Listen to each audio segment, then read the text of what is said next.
Seeing that opening always makes me want a cup of tea. I was just thinking that. I was like, oh, coffee sounds so good. That's a Fed for Hire special. Well, good evening, and everybody. Welcome back to King Dolphin TV. This is episode 11, and we have another special interview.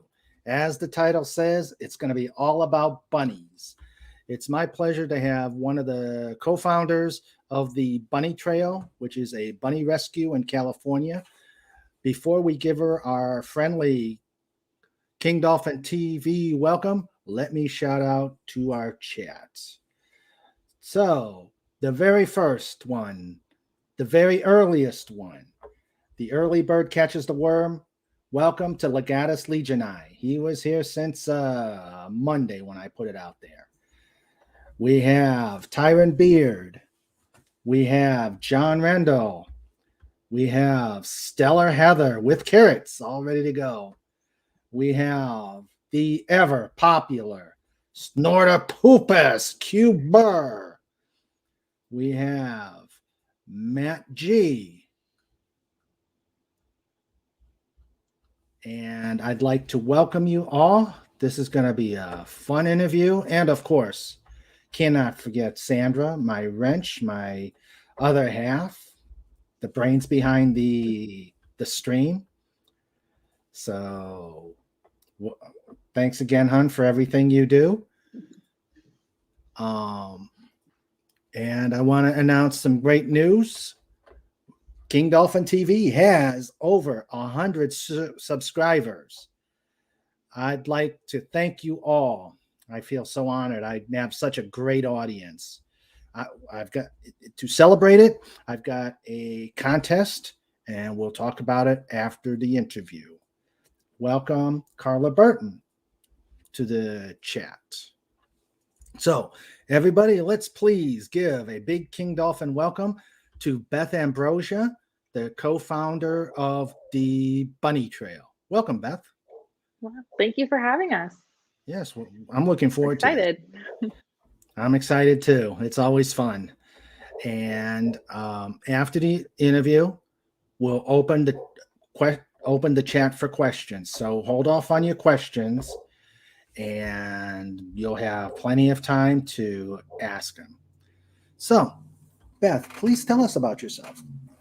Well, I am a bunny mom. I am a wife to an amazing husband who supports us, and I still work full-time and work full-time for a rescue as well. So plenty busy, but it's good life.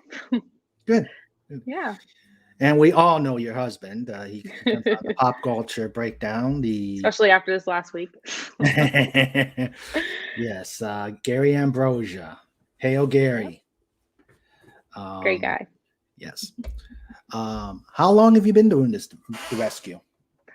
We've been open since April of 2021, so just over 8 months. But I've been in rescue probably about 5-6 years now, just in rabbits, and then in animal rescue pretty much my entire life. Okay. And that probably ties into the next question. What made you want to set up this particular rescue? This particular rescue was mainly we saw a need. There is no actual rabbit rescue in Central California. So my business partner lives in Central California, and we had been transporting back and forth from Monterey, whereas like 3 hours is the closest rescue to Fresno County. So we had kind of seen a need of me transporting bunnies back and forth, just needing rescuing. And so we're like, let's just start something up in Central California. And we've been going ever since. The closest rescue is about 170 miles north or south. Wow. So we started it and no looking back. Do you find problems with rescue? Obviously, bunnies are legal in California. Yeah, I mean, rescuing rabbits is different mainly because it takes a little bit different education than just cats and dogs. So we support our local shelters as well. when they do get rabbits in, just because they just don't have the resources sometimes to care for them properly. Okay. So how many bunnies / rabbits do you currently have in your rescue? In our rescue, we have 21. Wow. And we like to keep it small just because that way we can kind of get to know the bunnies and kind of get to match them to their families. Okay. Do you do like fostering prior to giving them to the potential owners? We do foster to adopt if the family's interested in doing that. But most of the time we do foster care just so the rabbits are used to a family unit before going into like the adoption events and things like that, especially the ones that need a little TLC. Okay. And it's not just bunnies. You actually have full-grown rabbits. Yeah. So bunnies and rabbits are kind of the same, just a different terminology. But we have anywhere from babies all the way to seniors, just depending on the surrender requests. Okay. And do you yourself own bunnies besides your rescue? How many, if I may ask? I have 4. 4. Ranging, wow. Yeah. So I have a 9-year-old, a 1-year-old, a 8-month-old, and a 2-year-old. Wow. We actually have, besides our dog Snoopy, we actually have 4 ferrets, which were illegal in California. They are, and I'm still mad about it. I love them. Yeah, and these are crazy critters. Yes, and the personalities. Oh yeah, definitely. Before my next question, hail to Agent Pepsi 1. Welcome. Hello. Okay, how successful are you in adopting bunnies? Well, we opened in April 2021, and we've rescued over 89 rabbits, and we've adopted out over 60 at this point. Oh, that's not bad. Yeah. So that is not bad. Been pretty successful. Yeah. And the age range, again, you got them from newborn on up, or what is? Yeah. Most of the time, if somebody calls us with a litter, we see if they're able to foster them with the mom until at least 12 weeks old, if not longer, just because we want to make sure that they, have the longest term with their mom as possible. And that's the only ones that we've had of babies. Is somebody had bought 2 rabbits from a breeder, thought they were 2 females, and 30 days later found out nope. So we had them keep them for 12 weeks, and then we started a wait list to screen out the potential adopters. Okay. And then I think the oldest we have right now is 7 years old. 7? Wow. No one wants that old of a rabbit? Well, I mean, it's actually middle age. Most rabbits live 10 to 13 years. Oh, okay. Yeah. But no takers on it. Not yet. I'm being a little picky. She's pretty good. Oh, okay. Well, if you're in California and you want a fully grown rabbit, come on over to the bunny trail. Be special. Rumple's special. Welcome, Sherry and Zebulon Pike. Boy, people are just coming in. They want to hear about rabbits. Yeah. I like to talk about rabbits. So let's get to how can people support your rescue? What can people, and we'll probably ask this again toward the end, but what do you need for your rescue? I mean, right now it's mainly just getting the word out. There's always donations. We're a 501c, so money always helps, just because rabbits are expensive with vet care and unexpected vet needs that they might have. We also have an Amazon wish list, which is pretty much the Bunnies wish list, because it's all the special extra stuff that we don't really budget for, because it's like toys and treats and stuff like that. And then spreading the word, sharing our posts, stuff like that, just getting the word out and letting people know we're here. Okay. Now, what are the spaying requirements when you do adopt out a rabbit? Yeah, so all of our bunnies are spayed and neutered before they're adopted. So right now, all of our bunnies are spayed and neutered. I don't like adopting them out if, they have another bunny at home and it's not spayed and neutered. So Yeah, just making sure keep them we from don't need it anymore. They're multiplying. They're multiplying. Yeah, I've gotten a call from somebody who said they had 80 rabbits because Oh, they didn't wow. know they reproduce so quickly. I'm like, yeah. Every time I always remember that Bugs Bunny the Bugs Bunny cartoon where he's over there doing the adding machine and rabbits just keep popping out. It's about accurate. Now, as I said, we have ferrets. My wife Sandra has helped with ferret rescue. She's done everything, including cleaning cages. Do you have shelter helpers? And if you do, what do you have them do? Right now in Fresno County, we don't, just because there's not enough room between kennels and people. It's a little tight quarters.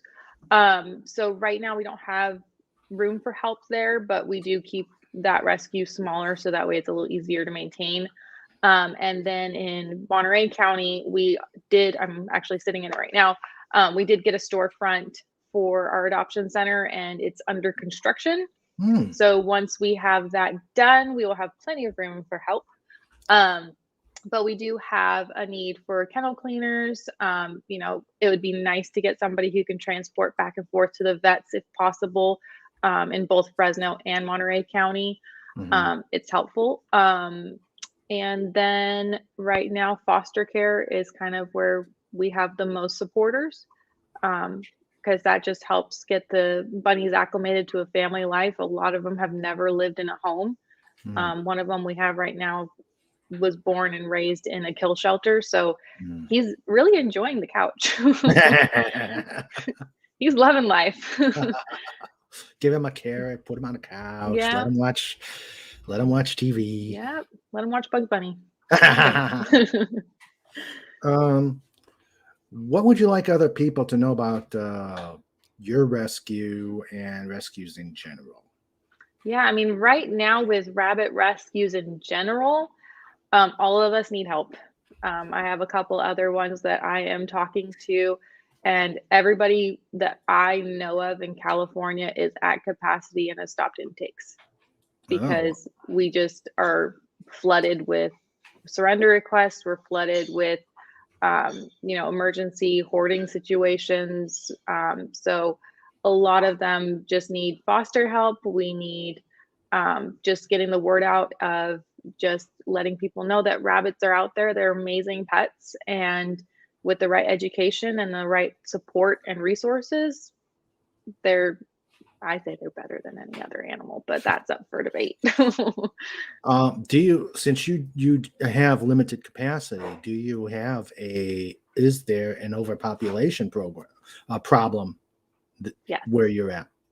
Yes. In California, we have a lot of breeders.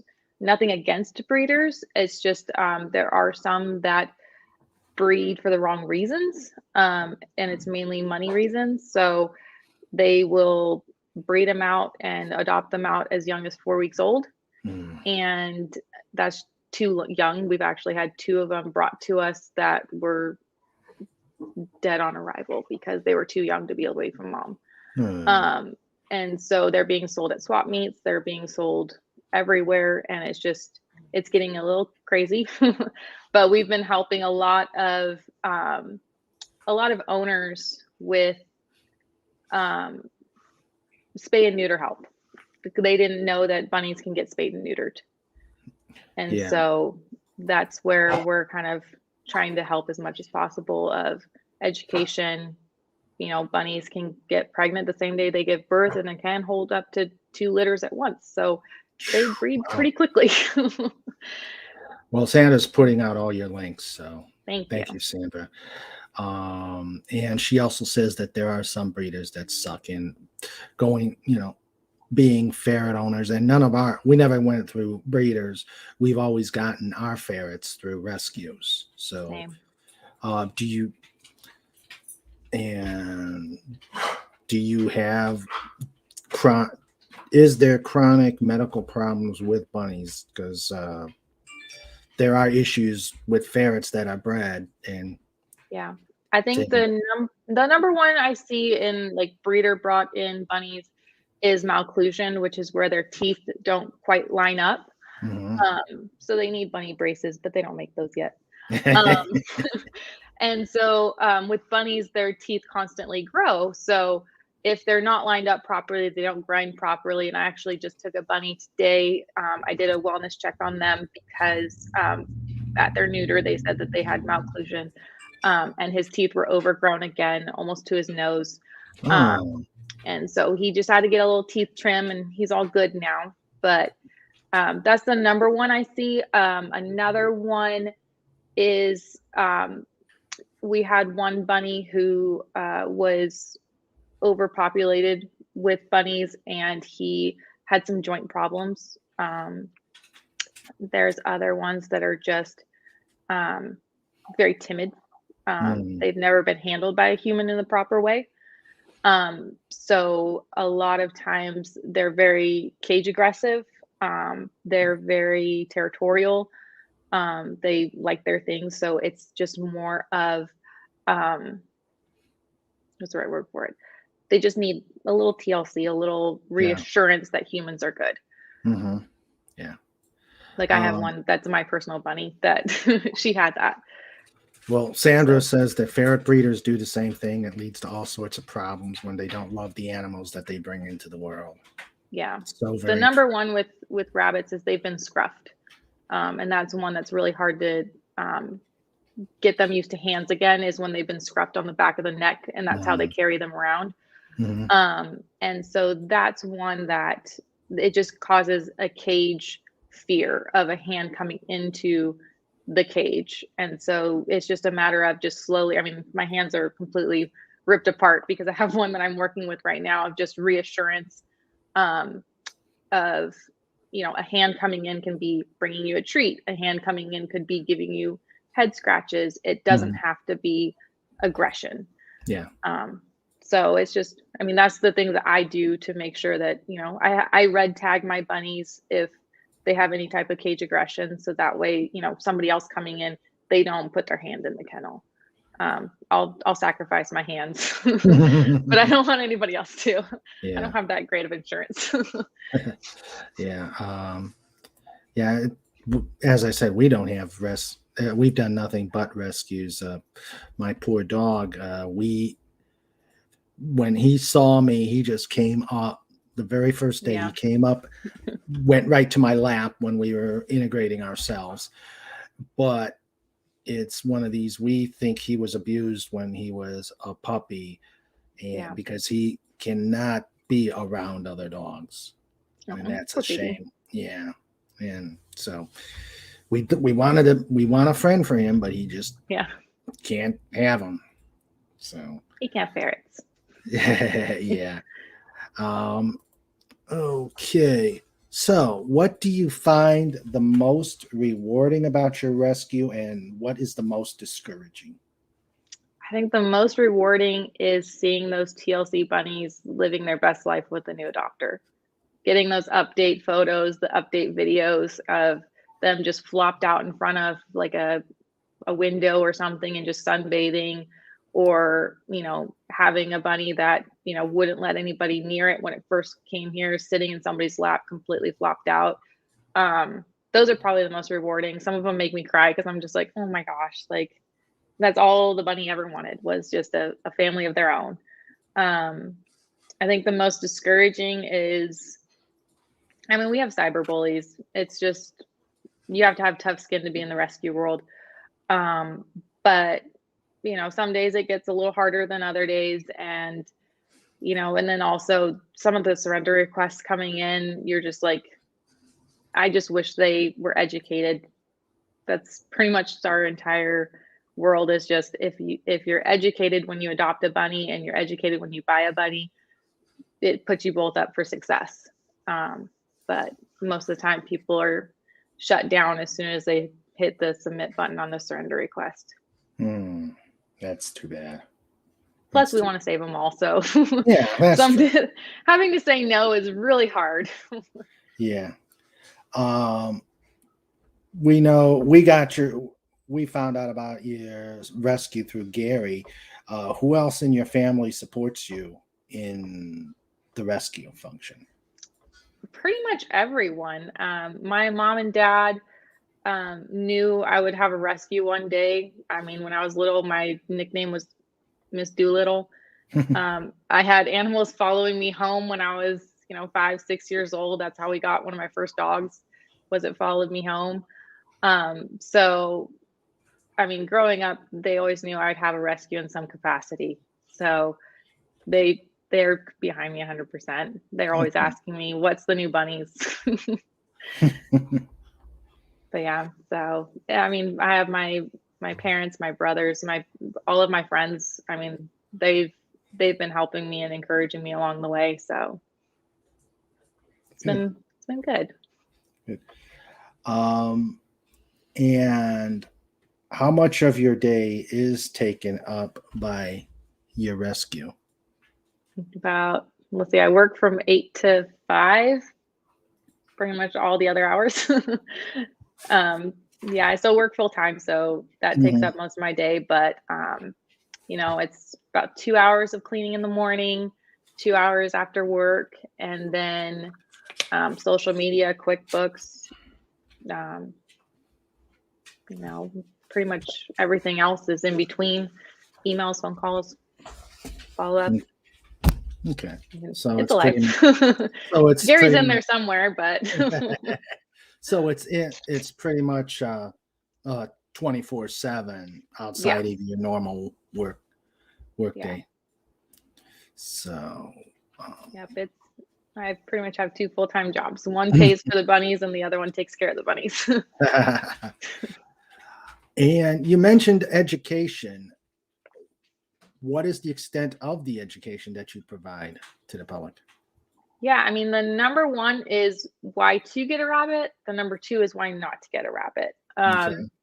A lot of people come in wanting to adopt a rabbit, and some of their households are just probably not the right environment for a rabbit. So we try to educate them on why it's probably not a good idea right now. And then the other part of it is educating people who have done their homework and just making sure that this is the right choice for them and which is the right rabbit for them. A lot of people want a specific breed, but once you meet the personality of the rabbit, it changes completely. Because each rabbit is so different depending on the individual rabbit. So, we might have a Holland lap, but it likes to nip at you, and you want a cuddly, more lap rabbit. So that would be a different rabbit. And then the other thing is just, the care and the time commitment of a rabbit. And then just the awareness of, how overpopulated the rabbits are right now, especially in California. But then again, all over the world. Oh, okay. What is a rough population figure right now, if you know it? I don't know it. Just because, I mean, between breeders, rescues, and then strays, a lot of bunnies get dumped, thinking that, once your family can't care for it, you can just put it back into the wild. But it's just like a dog or a cat. They're not acclimated to being in the wild and taking care of themselves in the wild. Okay. Yeah, because they've probably lost their wild function. Yeah. That's like with ferrets. Yeah. They've become so domesticated. Yeah. I mean, a lot of the calls we get are, hey, I saw a rabbit out in front of Safeway, or hey, I saw a rabbit, here or there. And it's like, okay, can you help me catch it? Welcome, Pudgy Hedgehog. I know you like bunnies. Okay. Is your rescue affiliated with any other organizations? We're not like officially affiliated with other rescues, but we do help other rescues and other animal control, animal shelters and things like that. We try to pull as much as possible just to help with their intakes as well. And then, we try to partner with anybody that's needing help if we can. Okay. And let's see. What resources do you, and you've answered a lot of these already, but what other resources do you provide to potential adoptees? In fact, if you can go through the full adoption process when someone wants to get a rabbit or a bunny. Yeah. So from the beginning, we have somebody fill out our adoption application, which includes where the bunny will be living, what your plans are, like what your schedule is for them, and then what their expectations are of a rabbit. Just because a lot of people have an expectation, and so it's like, well, we want to either fulfill that or explain why that's not a realistic expectation on a rabbit. The other thing we ask for is, are there any other animals living in the home? Pretty much going over the regular care of a rabbit. And then from there, we'll read the application and we'll respond saying either, hey, we need a little bit more information on this. Is the dog you have at your house an outdoor only dog, or does it come in?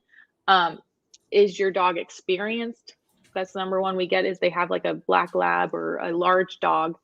And so we need to know, is it experienced with rabbits, or is it completely a new thing? Most of the times, depending on their lifestyle, we might actually deny them just because of the safety of the rabbit. Dogs have a natural instinct, and I don't want to put my bunny in a home that might not be suitable. But yeah, from there, we'll usually ask more questions. You'll kind of get a feel online or over the phone with the person to see what the right fit is and kind of explain to them yes or no. From then, we'll have them come in and we'll ask them, hey, what are your top 3 rabbits? Just so we can make sure we have them here at the shop or at our house so they can meet them. Some of them are, actually most of them are in foster care. So we just need to make sure we have the rabbits for them to meet. And then from there, we kind of let the bunnies pick their owner if they like them or not. Okay. Usually we'll know. And then from there, we kind of just explain, their current schedule. We'll kind of get a better feel for the family. We usually ask for the whole family to come in. So that way, if they have any kids, we can kind of gauge that. And then, it's kind of just more of a education on any questions they have or how they feel about bringing a rabbit in. Because some of it's a little overwhelming sometimes, of the information of what you need to get, the setup, how much it costs to have the setup, how much it costs to maintain, the work it takes to maintain. So some families, we've actually had them say, I don't think this is right for us. And it's just the commitment of it that they get a little intimidated by. Okay. But then also we have some that they still have their bunnies and they send us pictures all the time. Okay. So in the process, if they have other pets, do you integrate them? Yeah, so we'll teach them how to integrate the rabbits. Most of the time, we don't want them integrating at all. Just because we've had a few people tell us their horror stories. So usually if the dog and the cat and the rabbit are indoors, we might not adopt, just because there could be a day where the dog and the bunny had a fight, and when you leave the room, the dog might get in there. They might have had choice words. I don't know, but yeah. So we don't like the idea of a dog and a cat, or a dog and a bunny living in the same home, especially breeds of dogs that are bred for rodents, especially just because it is in their nature.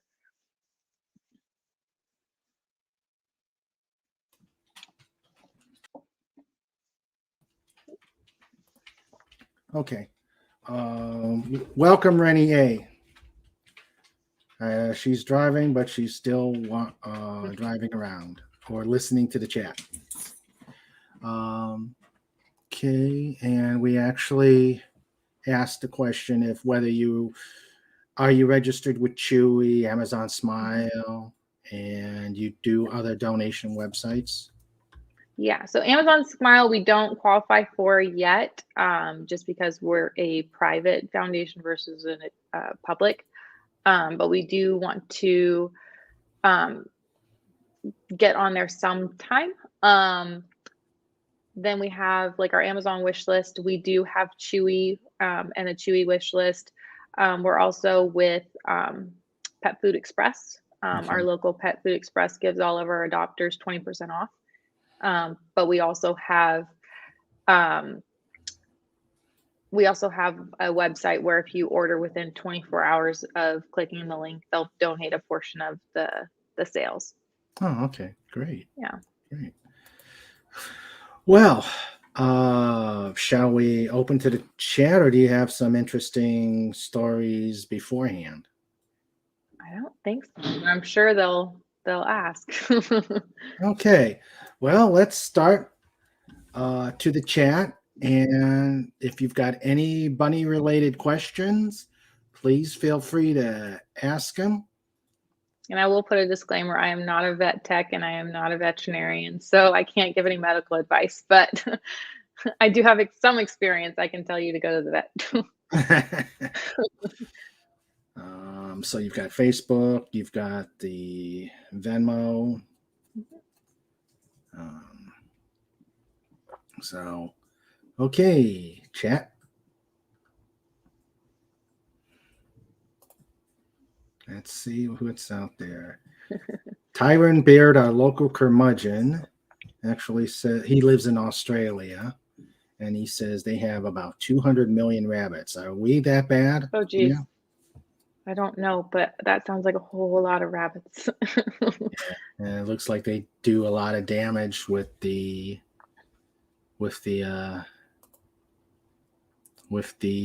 fauna and flora.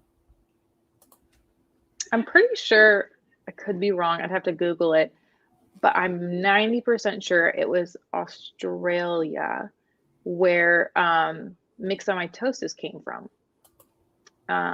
And that is it's a virus that mosquitoes carry. And it's about, they've put it at about 90% fatal to rabbits if they do contract it. Oh, okay. But I believe Australia tried it for a way to get their population down, and then it kind of migrated over. Okay. Stellar Heather asks, do different breeds have different temperaments? Yes. I have not met a lion head bunny that is not sassy. Every single one of them I've ever met is a sassy pants. They're very entitled as well, but that's all bunnies, but lion heads more so. Holland Lops are a little more docile. I like to say they're a little more lazy. The bigger the bunny, the lazier they are. The smaller the bunny, the more hyperactive they are. So when people come and ask me, oh, I want a dwarf rabbit because they're small, I'm like, they're an Energizer bunny. Yeah, if you want a lazy bunny, you get the big giants, but the smaller the bunny, I can't keep up. How many different breeds? How many different breeds are there? A lot. There's a lot. Okay. There's lion heads, Holland Lops, French Lops, Rex, Mini Rex, Flemish Giant, Continental Giant. Then there's mixes of all between, Dutch bunnies. That's just the tip of the iceberg. Okay. Okay, Sandra's got do you have a vet you recommend taking bunnies to? In Monterey County and Fresno County, yes, we have them on our website. There are recommended vets. Monterey County, I either go to, there's one in Santa Cruz. I believe it's called Animal Hospital SoCal. And Dr. Stern is amazing there. We also have Avian and Exotics in Monterey, and they are beyond amazing. Such a great team. And then in Fresno County, we use, it's Redwood Vet. They're in Visalia. And then we use Valley Oak SPCA for our space and neuters there in Visalia. Okay. Let's see. John Randall asks, what kind of licensing or fee from the government are you saddled with, if you've got any licensing fees? What kind of licensing? Like animal control, or, I mean, we have federal, state. So you I'm don't not know. sure what. There's a lot of licensing. Oh, okay. So you do have licensing. There's a lot. Yeah, it just depends on what exactly. I mean, it's not like dog licenses. We don't have those for rabbits. But for federal, we had to file 501c, and that was expensive. And then state, we had to file as well. And then we have our regular permits that we have to have for having a storefront. But I mean, it's California. Yeah, of course. Of course, it's California. They have lots of fees and things like that that they love to add on. So yeah, it's tough. Yeah, it's tough. Let's see. Carla Burton says New Zealand had the myxomatosis. I hope I said that right. Yeah. John Randall asks if there are any rabbit chickens out there. Oh, brother. When I find one, it's going to Mexican Iron Man. Just saying. Send in a rabbit chicken. As soon as I have one, it's going straight to Mexican Iron Man. He can have it. Free adoption. Free adoption. Okay. Oh, bro. Legatus Legionii says, which breeds faster, a rabbit or a tribble, in honor of anti-derivative Jill? I think that's a toss-up, actually, in my case, in my thought. I think tribbles are faster. It depends on what they're running from. True. It's true. And John Rendell says local, federal, or state, but you've answered that because it's California. Gotta love them. Yes. Okay. Now, Legatus, I know you had a question earlier on in the chat. If you could type it again, I'll put it out there because I can't go that far back. Let's see. Maybe I can. Let's see. He asks, why does Gary hog all the live streams? Well, you can come on more, Beth. Hey, I'm not home, so that's probably why I did it here. No, kidding. Nah, he just has a lot to say. Yeah.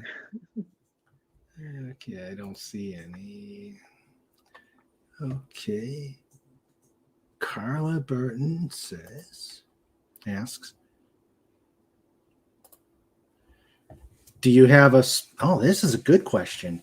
Do you have a specific type of housing for pet rabbits? Yes, that would be your entire house. No, I'm kidding. For the most part, we try to see if the owners can do at the minimum 4 times the size of the rabbit. So that way they can hop 4 times. And that's just to enclose them in case you have people over or something like that, but not a all the time housing. A lot of our adopters will use X pens, which are like the exercise pens that you can put up as a temporary little enclosure for them. And some people will even attach that to like a 2-story hutch or something like that. So they have the hutch and the X pen for when they need to be enclosed. Mm-hmm. A lot of people use the X pens as well as like a containment to keep the rabbit in certain areas of the house, just because they do like wires. Yeah. I don't know what it is with wires and rabbits, but they love them. So a lot of people will actually use them to like put around their TV or stuff like that and kind of bunny proof their house. So that way the rabbit can have kind of a free roam. I use a lot of the large Trixie double 2-story hutches for like smaller rabbits. But I do have a 13-pound rabbit, so she has a custom made hutch that we made for her just because she's too big. But yeah, for the most part, I usually say, an X pen and, like a 2XL dog kennel. They like those too. It's easier to clean too, but for the most part, mine are all custom just because Gary has the wood and can make them for me. But yeah, for indoors, I would say, an X pen and a like large dog kennel. And then, if you want to, you can like the $300 kennels on Amazon are pretty good. But if you want to save money, that's where I do the dog kennels. They're like $80. Now, along that, what do they prefer? Do they prefer inside kenneling or outside kenneling, or does it really matter to them? We always say indoor just because with outdoor you have the dangers of stray cats, stray dogs, hawks, owls, mosquitoes, ticks and fleas carry stuff too. And now there's the RHDV virus that's going around, especially in California. So it's kind of just more of indoors is preferred and recommended for rabbits. And they like your couch. They like your stuff. It's all theirs. As long as they don't dig. Yeah. I mean, you got carpet. They got diggers. Sandra asks, many ferret rescues have a vet where they have an account that people can donate to. Do you have a vet who works with you if you have emergencies or expensive procedures? Yes, that would be Avian and Exotics in Monterey. We have an account with them. They do most of our spays and neuters just because they can do more than one a week. Our one in Fresno County only does one spay neuter a week for us.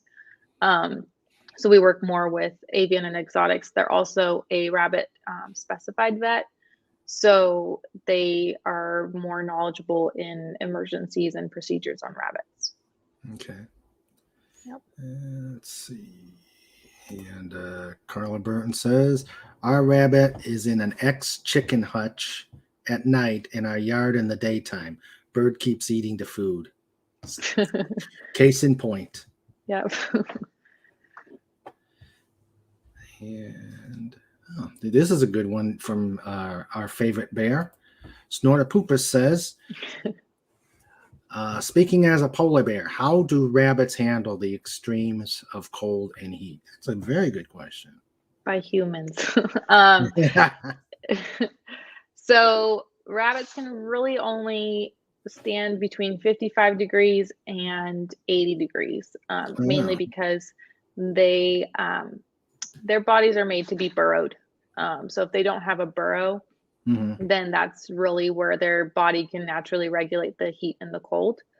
And so most of the time it's human regulated. So if they're cold, heating pads, and then, the heat is the worst. I mean, rabbits within, even an hour can go into heat stroke if it's above 80 to 90 degrees. Yeah.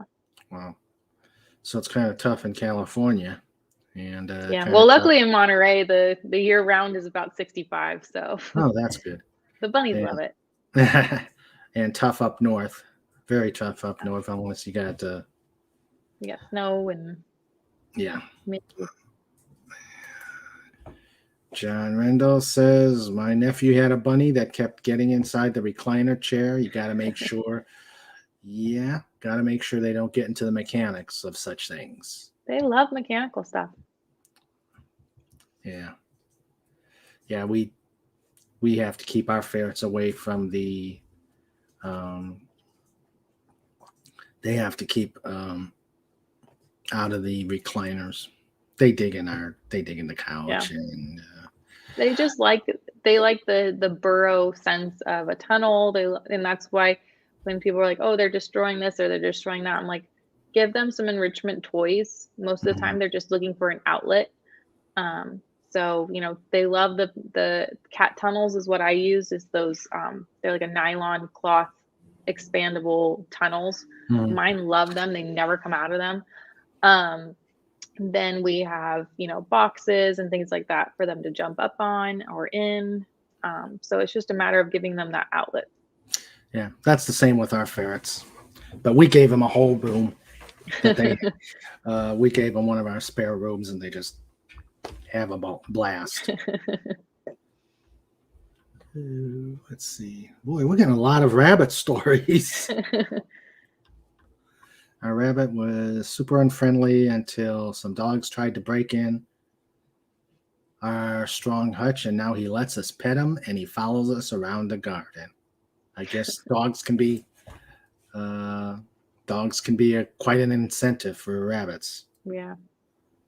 You just have to be careful. Rabbits, the number one cause of death of rabbits is actually heart attack. They can die of fright. Oh. So you have to make sure you always watch them. Mm-hmm. Yeah. Okay, guys, this is your time. Anybody else?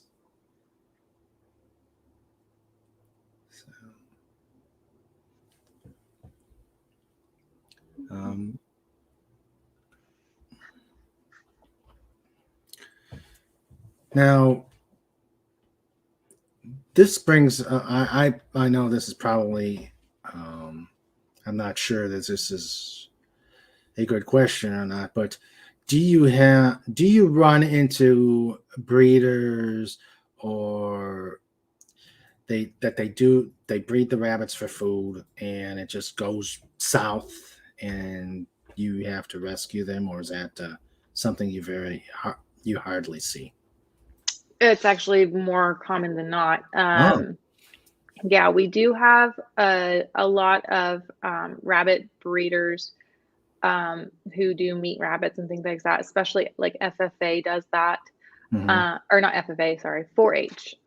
4-H does the rabbits. And so it's a matter of some people, and they have every intention and the good in the heart. They'll go on Craigslist and they'll buy those rabbits. But the sad thing is the rabbits that are bred for meat, a lot of the time have a lot of genetic problems, a lot of health problems, just because they were not bred to live. So we do see that a lot. We do see a lot of times there will be a breeder that gets shut down due to poor care. There's times where the breeders just abandon the rabbits. And so there's a lot of stories. There's a lot of horrible things. But yeah, I had a rabbit who was surrendered to us, and I think I had him a month. He had advanced glaucoma. So we were looking at possibly a eye removal of one because it was so advanced. And then the other one had like a medium glaucoma or like a moderate glaucoma. So that one he was going to be able to keep. But then all of a sudden within a week, it went south. He couldn't eat, couldn't drink. And they had aged him at 7 to 8 years old. And the surrender actually found photos. He was only 2. And that was an eye specialist that aged him at 7 to 8 years old by his eyes. Wow. That's sad. Yeah. So there are unscrupulous rabbit breeders just like anywhere else. Yeah. And I mean, I'm not saying all of them are bad.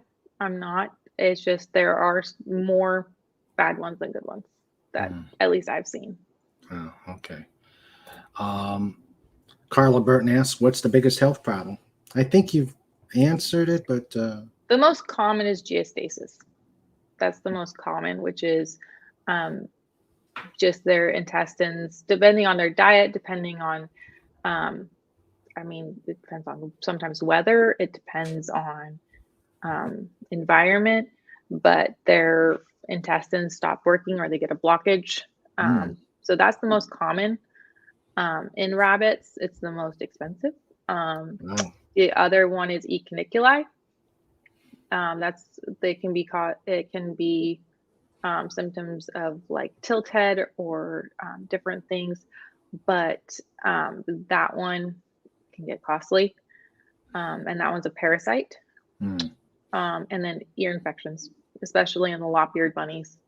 I have 2 lop-eared bunnies. One of them, my 9-year-old rabbit, has had, let's see, 1 extreme internal ear infection and 4 regular ear infections. Wow. Yeah. He just likes to see the vet, I think. There's times where I'm like, you just have a crush on the receptionist. But yeah. Yeah, they can be friendly. Snorter Poopers asks, you mentioned a 13-pound rabbit. What's the biggest? I used to have 2 25-pound rabbits. Wow. They were continental giants, and they were the best bunnies in the world. I fostered them for 2 years. Wow. Did you ever adopt them out, or? They did. They have a very big house now, and they get full run, and they own the people.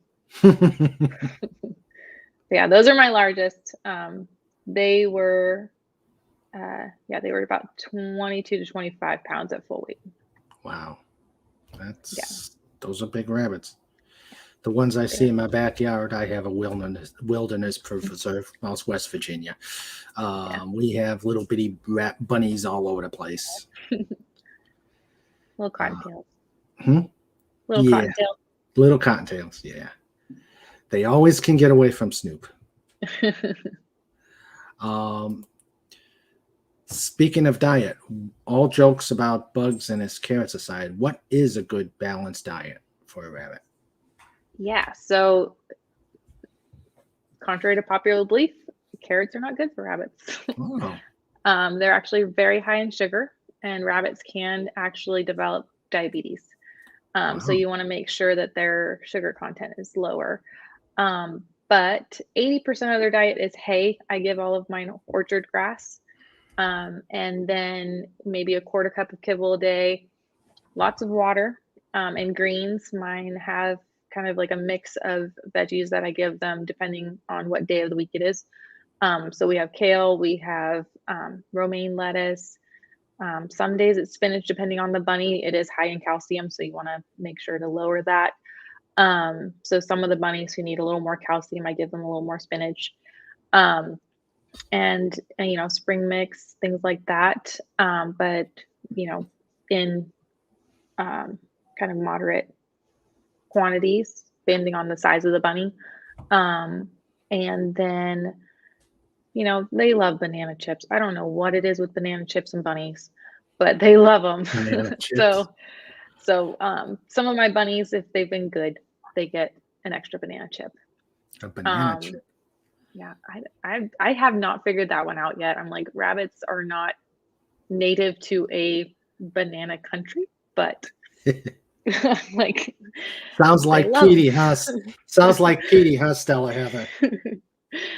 But yeah, so I get freeze-dried fruits just because I don't want them to have a lot of the fruit juices just because of the sugar content. So I make sure to buy the no sugar added freeze-dried treats for them just to make sure there's no added sugars or things like that. But yeah, what else do they get? They love. That's about it. But yeah, I mean, that's the main. I do have for my adopters, and I can also share it with anybody else that needs it. I do have the do's and don'ts of their diets, good veggies, bad veggies, Some of the veggies can actually be toxic to them, so you want to make sure. Others are higher in calcium content or protein content, which can give them bladder sludge. So you want to make sure to stay away from those as well. So they're So, picky. so how are they with like you said kibble? How are they with kibble? So I always give them just the hay only kibble. So mine is like I get the fresh pressed kibble that's hay only. There are some, I call them Lucky Charms, and that's it has the hay kibble, but it also has little treats in it. And I just equate it to Lucky Charms. If you were to give your kid Lucky Charms every day, it's about the same. So it just kind of makes them a little heavier, gives them weight issues. So you just want to make sure oat bran, let's go. Okay. Sandra says we can't grow a garden here, and this is true. We have, between the bunnies and the deer, we can't do a garden.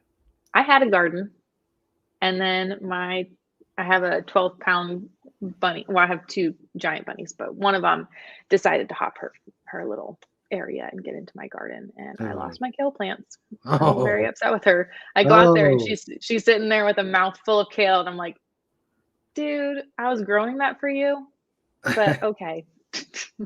So he jumped the gun. Yeah, I'm like, jumped the gun all the way down to the roots. I'm like, can you at least leave the roots so it grows back? Yeah, they love the willow trees too. That's another one. I've tried growing a willow tree. It's gone.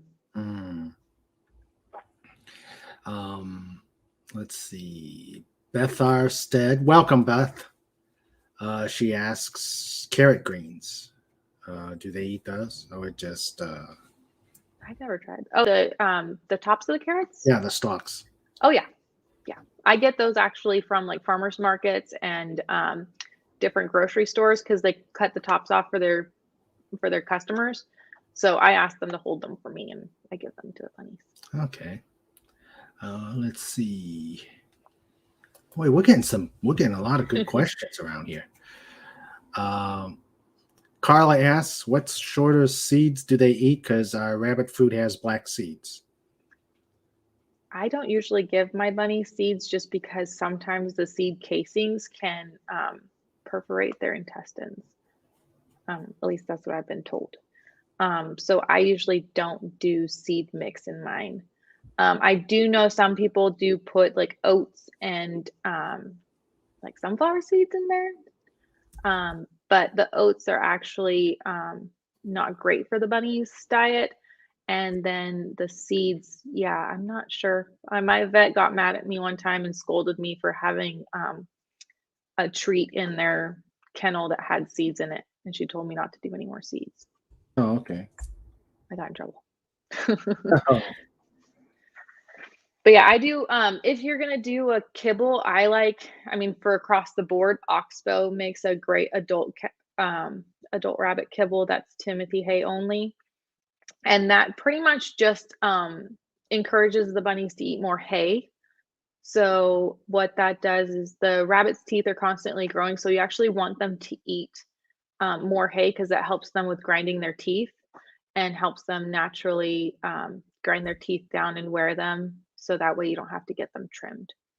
Oh, okay. So the more hay, the less trimming you got to do.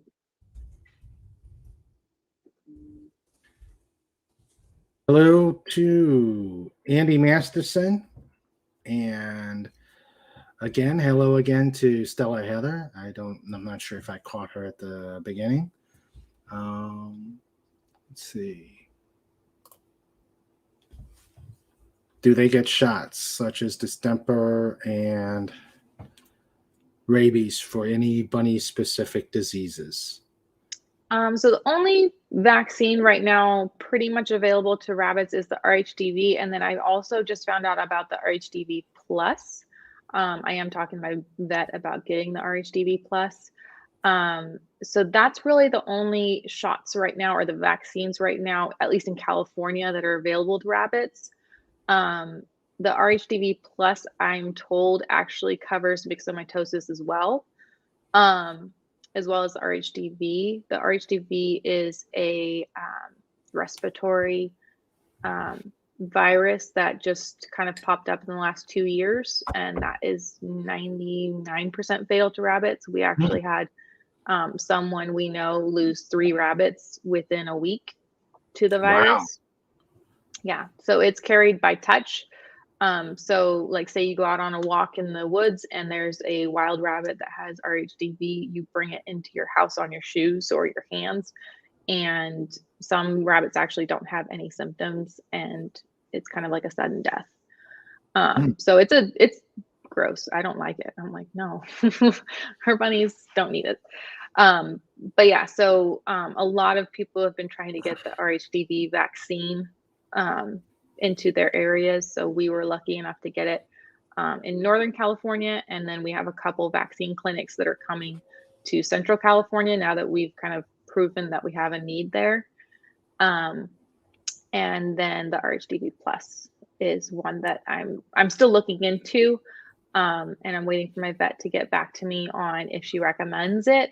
But I do know of one bunny that got it, and she's doing great. Okay. Do they get rabies shots, or is rabies a problem with rabbits? No, I don't even know if they can get rabies because they are a herbivore. Okay. John Randall asks, is there rabbit coof? That's pretty much RHDV. Okay. It's a respiratory illness. It actually causes internal bleeding sometimes in some cases. But yeah, I call it bunny COVID just because it popped up around March of 2020 as well. And so, I mean, I just I gave it bunny coop. Same respiratory issues. Oh, okay. Snort asks, when I had a cockatiel, I found they love millet seeds, which have zero nutrition and will eat it to the exclusion of anything else. Is there a similar problem snack for rabbits? Yep. Rabbits will eat anything but hay if it's given to them. So that's why I try to make sure my bunnies only get fed kibble a quarter cup at night, just to give them a little bit of a filler. But other than that, I try to make sure that, treats are at a minimum, but they need as much hay as possible and greens as possible. So I try to make sure that's, at the top of their consumption list. Okay. And we go back to the RHD disease, and Beth Ambrosia asks, is that a rabbit-only disease, or does it jump, or can it jump species? As far as I know, it's rabbit only. As far as what I've read so far, it's been rabbit only. I have not heard of it going between rabbits and other, but the main passage is from rabbit to rabbit, nose to nose, or touch. Okay. And so, like, if one rabbit has it and they touch noses or lick the other rabbit, that's when it gets spread. And rabbits do that, I take it, a lot. Yeah, yeah. They go nose to nose for first meetings most of the time. Oh, okay. Okay. These are all great questions. My chat is always inquisitive. Okay. Carlin, I'm not sure what this is. What are complementary pets for rabbits? I guess like no, not comparing them. I mean, rabbits will bond to other animals.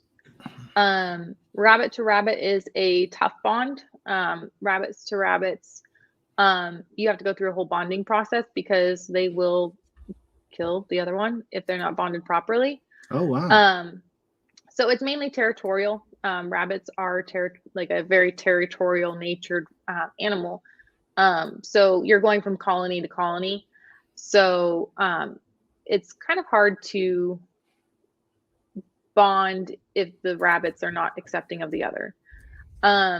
Rabbits to cats, they can bond. It depends mainly on the cat and mainly on the rabbit.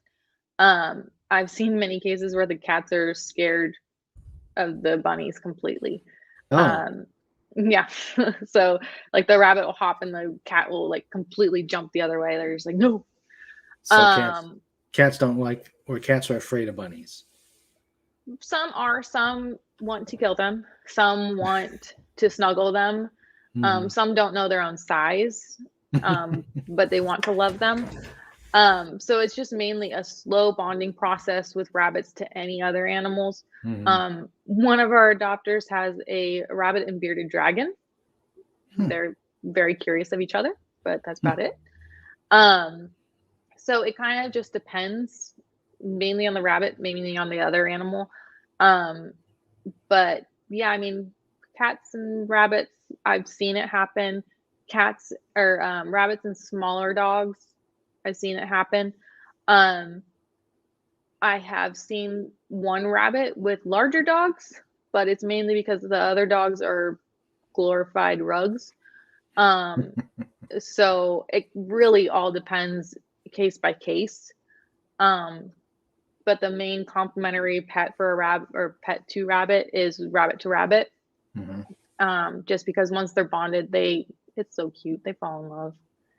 They're like grooming each other. They're snuggling next to each other. It's so cute. But they are social animals. They bond to humans too. So yeah, how are they with babies? Rabbits and babies. They don't like the noise. Oh. That's the main thing.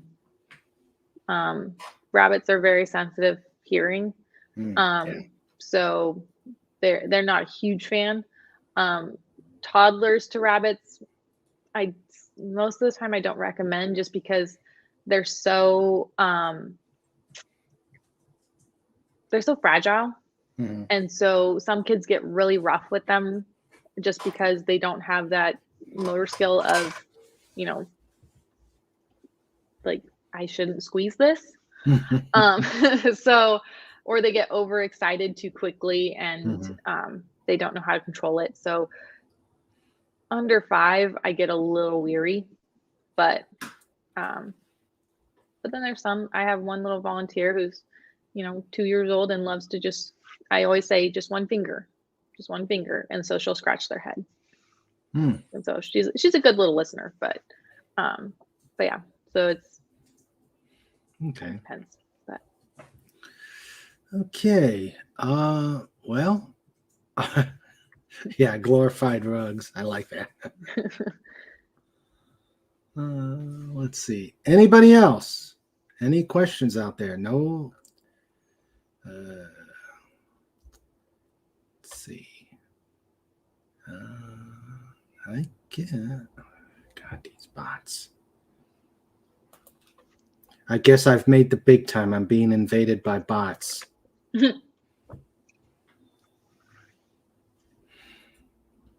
Hi, bots. Okay. Well, going once, going twice. Any questions out there for Beth? Okay. Well, Sandra's been putting your stuff out there throughout the entire chat. So if anybody wants to find out if they're in the local California area, please look them up and find out more. Or even look up your local rabbit rescue. We help each other. So, finding your local rescue, finding out how you can, get involved, fostering or volunteering, either way. But rabbit specific rescues are few and far between. So, we all need help. Yeah. Sandra asks, how else can we support you? You can follow us on Facebook. We post all the time. I've been kind of slow this week or the last couple of weeks just because we're in the middle of construction. So, trying to find that balance of social media and everything else. But we're on Facebook, we're on Instagram. We always post cute bunny photos. So, if you need a bunny fix, you can follow us under the Bunny Trail Rescue.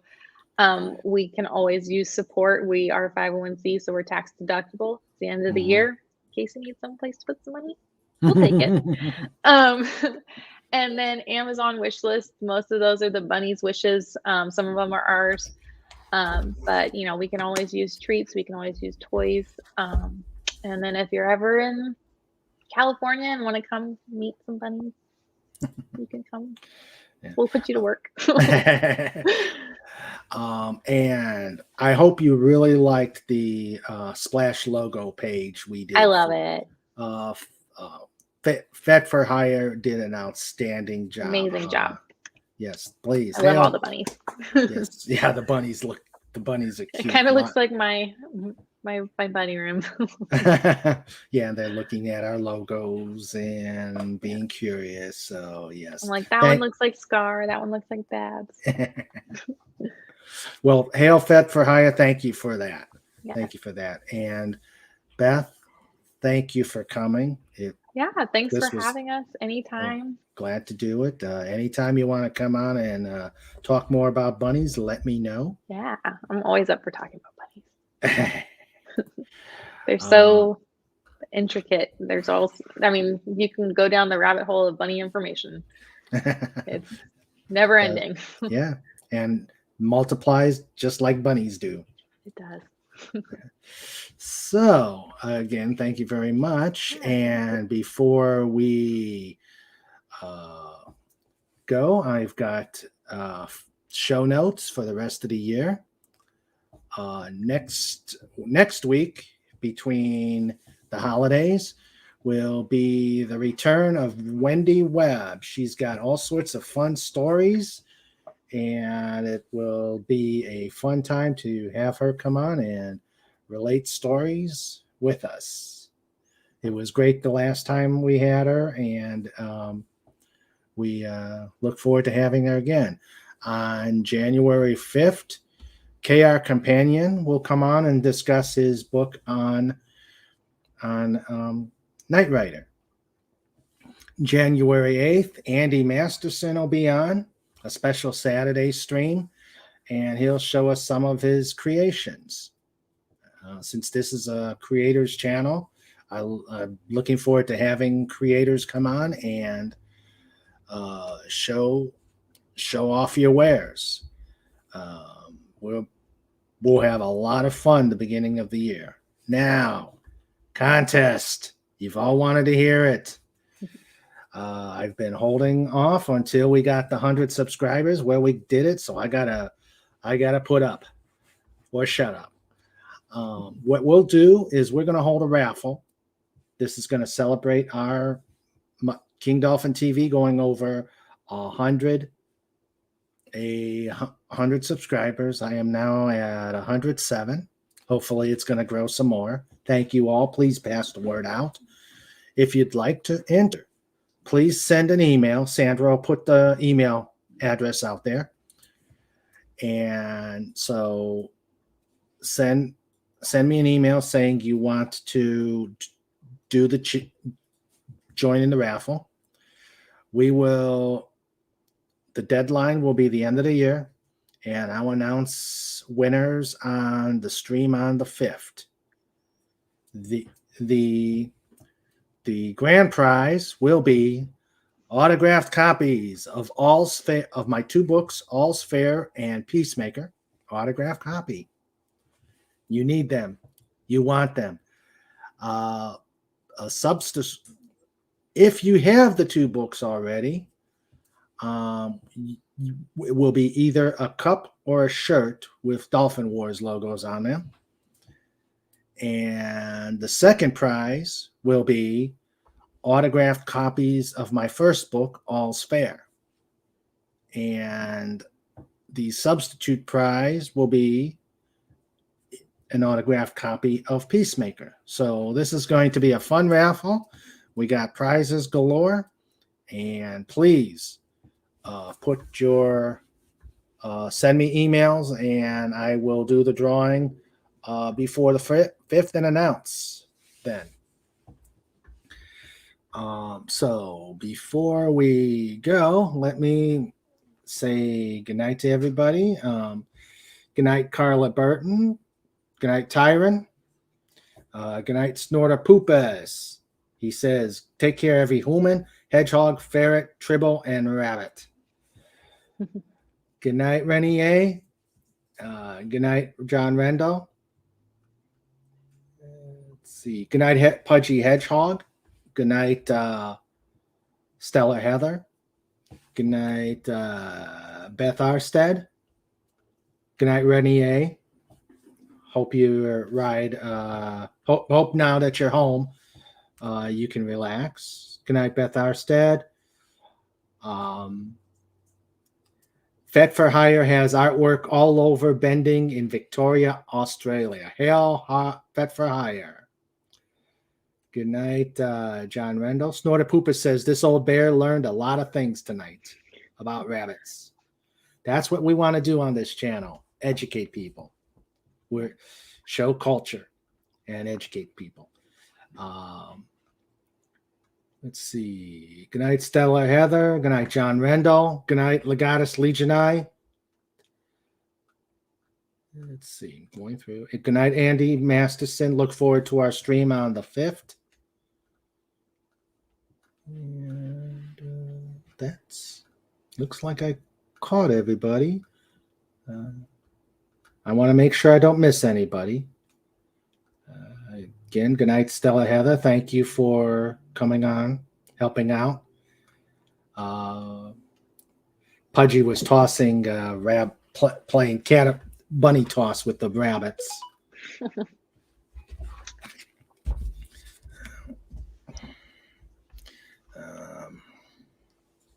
me a second here. Oh, yes, adopt, don't shop. I think Beth agrees with that. Yeah. Please. Good night. Good night, Matt G. Good night, Agent Pepsi 1. Good night, Zebulon Pike. And I think that is caught. Good night, the lovely Sherry. And so, okay, that's everybody. So please, I think one of the big messages for tonight is adopt, don't shop. Yep. The number one thing with adoption is we actually know the bunny's personalities and can match you to the perfect match. So most of the time we know right away which bunny we pick for you. Okay. All right. They're all cute. We don't go by cuteness factor. Well, that's good to know. Well, Beth, thank you very much for coming. Yeah, thank you. This was I enjoyed myself and learned too. a lot. Learned a lot more about bunnies. And yep, Sandra's right. Rescues care about the animals they adopt out. Stores don't. Yeah. So we're not money driven. That's why we're nonprofit.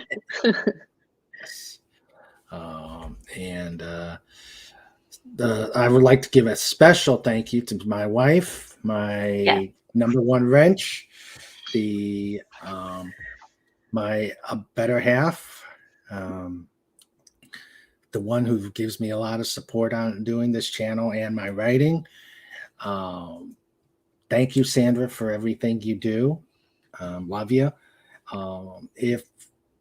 If she could put out, I have a URL now. Yay! Ooh. Yes, if Sandra can put that out there, the URL and my website for the books so that you can get books out there.